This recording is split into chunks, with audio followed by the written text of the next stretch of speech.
ડભોઈ પોલીસે ઓપરેશન પરાક્રમ હેઠળ મોટી કાર્યવાહી હાથ ધરી છે. પોલીસ પર હુમલાના કેસમાં 4 આરોપીઓ સામે પાસા હેઠળ કાર્યવાહી કરીને તેમને ભુજની પાલારા ખાસ જેલમાં મોકલવામાં આવ્યા છે. પોલીસે સ્પષ્ટ સંદેશ આપ્યો છે કે કાયદો તોડનાર સામે હવે કડક કાર્યવાહી કરવામાં આવશે.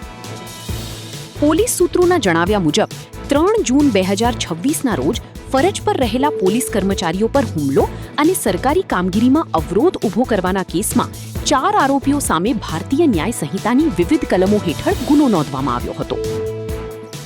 આ કેસમાં ડભોઈ પોલીસ દ્વારા આરોપીઓ સામે પાસા હેઠળ કાર્યવાહી માટે દરખાસ્ત તૈયાર કરી જિલ્લા મેજિસ્ટ્રેટ સમક્ષ મોકલવામાં આવી હતી.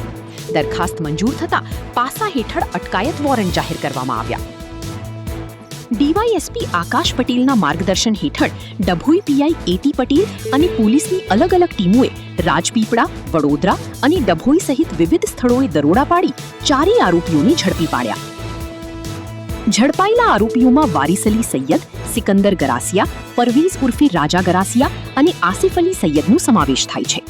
ચારેયને ભુજની પાલારા ખાસ જેલમાં મોકલી આપવામાં આવ્યા છે. પોલીસનું કહેવું છે કે ઓપરેશન પરાક્રમનો હેતુ ગુનાખોરી પર કાબૂ મેળવવાનો અને કાયદો તોડનાર સામે કડક સંદેશ આપવાનો છે. સરકારી ફરજમાં અવરોધ અને પોલીસ પર હુમલો કરનાર સામે પાસા સહિત કડક કાર્યવાહી યથાવત રહેશે.